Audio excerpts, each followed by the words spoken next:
Basically जब हम कहीं जाते हैं या पब्लिक में या जो मीडिया हमारे पास में आती है वो ये जानना चाहते हैं कि हमारे एजिटेशन क्यों है। हाँ, क्यों? मैं नंबर 1 आपको पॉइंट बता दूं। नंबर 1 पहले एक सेक्शन 2 है जो एडवोकेट्स एक्ट की, उसमें इन्होंने ऐसा प्रोविजन किया है। अब तक तो जो कोर्ट में अपीयर होते थे उन्हीं को ये माना जाता था कि रेगुलर प्रैक्टिशनर है और ये वकील है, एडवोकेट है, हमें कोर्ट में जाकर के ये रिप्रेजेंट करेंगे। अब इन्होंने सेक्शन 2 में जो अमेंडमेंट किया वो ये क्या, जो इन हाउस काउंसिल है जो अपने घर में परचून की दुकान चला रहा, प्रॉपर्टी डीलिंग का काम कर रहा है, वो प्राइवेट फर्म में काम करता है या अपने इन हाउस काउंसिल का मतलब अपने घर से अगर अपना भी काम कर रहा है ना और वकालत का भी काम कर रहा है तो उसे भी काउंसिल प्रैक्टिशनर की श्रेणी में ले लिया जाएगा। अब एक बात बताओ, मैं घर पे बैठकर, ये तो आपको पता, आप मीडिया का काम जब तक बाहर हो घर से तो कर सकते हो, लेकिन अगर आप वहीं से कुछ काम कर रहे हो और अगर अपने इनपुट्स वगैरह अपने जहाँ पर काम करते हो उनको दे रहे हो तो आप उसके साथ में दूसरा भी काम कर सकते हो। एक इंसान अगर प्रॉपर्टी डीलिंग का काम खोल करके बैठा उसके बाद में एम्पल टाइम है ये वकालत का काम करने के लिए भी, उसको भी ये मान लिया है कि लीगल प्रैक्टिशनर है। जो प्राइवेट बॉडीज में, प्राइवेट कंसर्न में, प्राइवेट फैक्ट्रीज में काम कर रहे हैं, अंडरटेकिंग में काम कर रहे हैं, गवर्नमेंट कंसर्न में काम कर रहे हैं, उनको भी ये मान लिया गया है कि ये लीगल प्रैक्टिशनर है। जो प्राइवेट फर्म्स हैं उनमें जो लॉ ऑफिसर्स थे अब तक वो कोर्ट में आकर के सिर्फ एआर का काम किया करते थे कि ऑथोराइज रिप्रेजेंटेटिव का काम करेंगे, बाकी जो केस जो परस्यू करना होता था वो एडवोकेट ही करते थे। अब उनको एडवोकेट्स की जरूरत क्या रह जाएगी जो वो सारे काम वहीं पर कर लेंगे, तो जब एआर ही सारा काम कर ले, घर में बैठे हुए लोग बाकी जो सारा काम कर लेंगे तो इससे वकीलों की वकालत तो खत्म, कुछ बचेगा नहीं।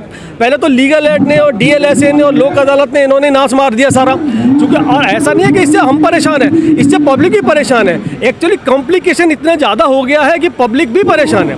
एक तो पॉइंट हमारा इधर, दूसरा पॉइंट है हमारा जो इन्होंने 35A में जो अमेंडमेंट लाया उसमें एक क्या, ban on strikes and boycotts, court बायकॉट्स।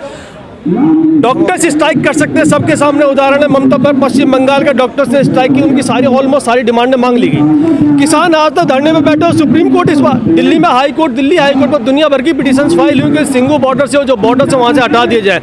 High court ने कहा हमारे डोमेन में नहीं है, उन्होंने कहा सुप्रीम कोर्ट ने कहा आर्टिकल 19 ये कहता है कि इनको right to freedom and expression है, तो हम इनका राइट कर्टेल नहीं कर सकते। सरकार ये कहती है ना लंबे समय तक स्ट्राइक चलना बहुत गलत है ना, काम काज में बहुत दिक्कत होती है। मैं भी मानता हूँ, उसमें एक पॉइंट दिया ना कि आप स्ट्राइक कर सकते हैं लेकिन उसके लिए जेन्युइन होना चाहिए। सिंबॉलिक वन डे के लिए, सिंबॉलिक वन डे इन्होंने कहा कि सिंबॉलिक कर सकते हो। अगर मान लो उसके बाद में हमारी ग्रीवांसेस दूर नहीं होती हैं, किसानों की ग्रीवांसेस तब जाकर के दूर हुई जब उन्होंने 1 साल से ज्यादा कंटिन्यूसली स्ट्राइक पर बैठे। क्या उनके लिए नहीं है? जनरल पब्लिक के लिए स्ट्राइक का राइट है। अभी इलेक्शन से पहले, विधानसभा के इलेक्शन से पहले बीजेपी गवर्नमेंट ने और आम आदमी पार्टी की गवर्नमेंट ने, बीजेपी उस टाइम पे गवर्नमेंट में नहीं थी, बीजेपी ने एक दूसरे के घरों पे जाकर के दुनिया भर के प्रदर्शन के 1 2 दिन 4 दिन और दूसरे तीसरे दिन। क्या उनके लिए ये लॉ एप्लीकेबल नहीं है? सिर्फ एडवोकेट्स ही गवर्नमेंट के कंट्रोल में नहीं आ रहे थे, उन्होंने कहा इसमें भी, आपने अभी थोड़ी देर पहले पूछा था कि 3 मेंबर्स इन्होंने अपने बिठाए। नेचुरल सी बात है, ये है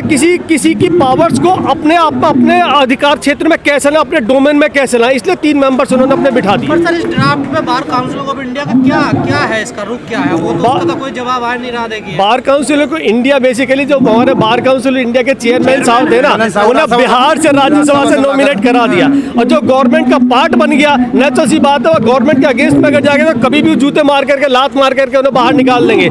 तो बार काउंसिल ऑफ इंडिया के जो चेयरमैन है 2014 से लेकर आज तक भी वकीलों को, 27 लाख वकीलों को कोई ऐसा इंसान नहीं मिला जो कि मनन से ज्यादा कॉम्पिटेंट हो या बराबर कॉम्पिटेंट हो, उसे बीसीआई का चेयरमैन बना सके। अब वो गवर्नमेंट का पार्ट है तो हमें तो फेवर करने, हम सोच भी नहीं सकते कि हमें फेवर करेंगे। मैं उसी पॉइंट पर आता हूँ। तीसरी चीज इसमें ये थी कि एक तो हो गया हमारे जो इन्होंने डेफिनेशन लीगल प्रैक्टिशनर की चेंज कर दिया, एक सेक्शन 35A में चेंज कर दिया। एक इन्होंने और भी किया है जो 45B में है कि जो वकीलों के मिसकंडक्ट के लिए जो कमेटी बनाई जाएगी, उस कमेटी में एक तो सुप्रीम कोर्ट के रिटायर्ड जज होंगे, 2 high court, different high courts के रिटायर्ड जजेज होंगे, एक होगा उसमें बार काउंसिल ऑफ इंडिया का सिर्फ 1 मेंबर होगा और एक होगा सीनियर एडवोकेट जिसकी 15 साल से ज्यादा की प्रैक्टिस होगी। तो मुझे ये बताओ, जब ये कमेटी होगी, मुझसे ये कहा जाए आप एक कमेटी बना दो, लेकिन उसमें आप 4 मेंबर की कमेटी बनेगी, आपकी तरफ से एक ही होगा, तो बार काउंसिल का एग्जिस्टेंस कहाँ रह गया? ये बार काउंसिल को भी एक तरीके से खत्म करके सबको अपने डोमेन में लेना चाहती है गवर्नमेंट, अपने अंडर में लेना चाहती है। एक हमारा ग्रीवेंसेस एक ये भी है इसमें, खाली यही नहीं कि स्ट्राइक वाला तो एक मेजर है ही है, हमें अपनी बात कैसे मनवाएंगे? अभी सरकार ने ड्राफ्ट रखा, देखिए कोई सदन के पटल पे तो पहुंचा नहीं है। तो अभी तो वो राय सजेशन मांग रही है ना सरकार, बताइए इसमें। सजेशन वकीलों ने मेल भी दिया है अपना, देखिए उसमें बताइए जाकर। आपकी बात बिल्कुल ठीक है। मैं पर्सनली अगर बताऊं, मैंने कम से कम 20 एडवोकेट्स को, जो मेरे जूनियर से एसोसिएट्स हैं, उन्हें फ़ोन करके मैंने बोला, उन्होंने जो उनकी वेबसाइट है ना ध्रुवा कुमार .1973 इस पर मैंने अपने कमेंट्स भी दिए हैं, उनके भी कमेंट्स भिजवाए हैं। हम ये काम भी साथ साथ कर रहे हैं। लेकिन अगर कोई चीज़ अगर पास हो गई, कानून अगर वो बनी गया, तो उस कानून को दोबारा से किसी सेशन में, लोकसभा में, फिर राज्यसभा लोकसभा में ला करके उसे वापस कराना बड़ा मुश्किल होता है। प्राइम स्टेज पर अगर किसी बीमारी को आप अपने शरीर की बीमारी को प्राइम स्टेज पर ही दूर कर लोगे तो आपके लिए बहुत अच्छा। अगर वो बीमारी बढ़ती चलेगी तो कुछ बीमारियां ऐसी हो जाती हैं कि या तो बहुत टाइम लेंगी या वो दूर ही नहीं हो सकती हैं। हम पारदर्शिता लाना चाहते हैं, तो इसमें कहाँ कुछ घोटाला, कुछ घपला क्या होता है? नहीं, मैं घोटाले या उसके ऊपर तो नहीं जाना चाहता कि इसमें पारदर्शिता का क्यों उपयोग कर रही है लॉ मिनिस्ट्री इसमें? देखिए असल में मुझे यही समझ नहीं आई, वकील जो कोर्ट में जो प्रैक्टिस करते हैं वो कहाँ अपने घरों में बैठ करके या जज के चैम्बर में जा करके वकालत कर रहे हैं। ऐसा मैं नहीं मानता कि जुडिशरी करप्ट है, बिल्कुल नहीं मान करके चलता। जो मानते हो एक दो उदाहरण को छोड़ करके, जो कि सबको पता है, जो गूगल पर जो इंटरनेट और वेबसाइट पर पड़े हुए हैं, लेकिन सर आप नहीं मानते। देखिए देखो, मैं इसलिए नहीं मानता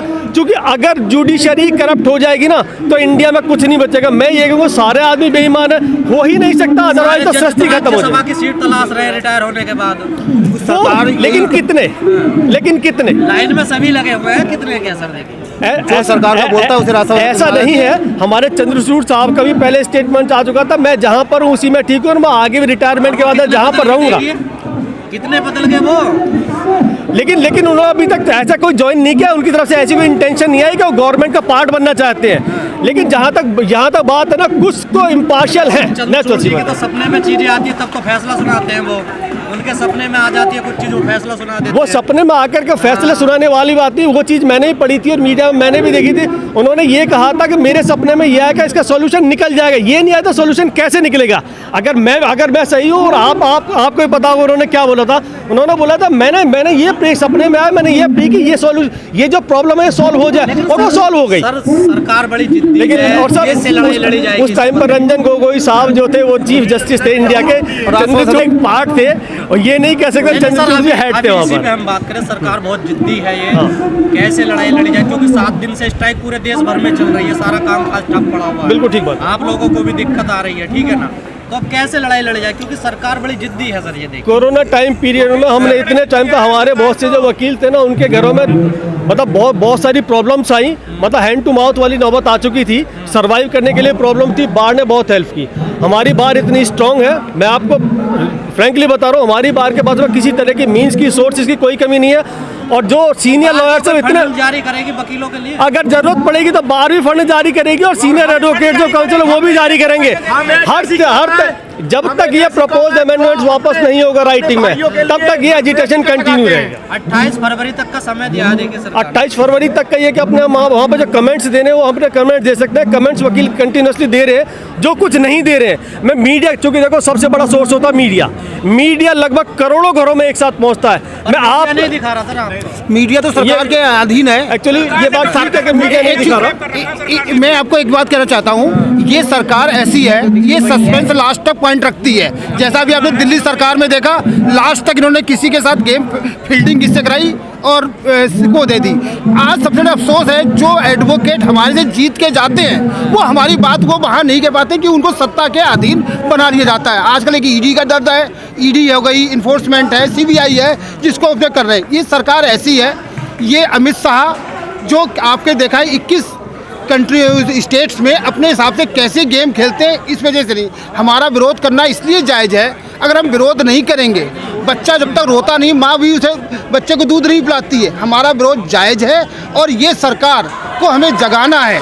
और आज ये दिल्ली की ऐसी एडवोकेट्स ऐसी है जो 50 सारे एडवोकेट्स हैं, वो अपने एक सेकंड लीगल राइट नहीं। मेरा तो आपसे भी मीडिया वालों से अनुरोध है कि इस वाले इशू को ना, जो हमारी जो ये बातें हैं, जो जेन्युइन प्रॉब्लम्स है, इनको जनता तक पहुंचाएं, जिससे कि और ज़्यादा क्रांति आए। और 27 लाख वकील जब रोड पर निकल जाएंगे तो गवर्नमेंट को मजबूरी में ये एक्ट वापस लेना पड़ेगा। अब लास्ट में मैं ये कहूँगा, वकील एकता जिंदाबाद।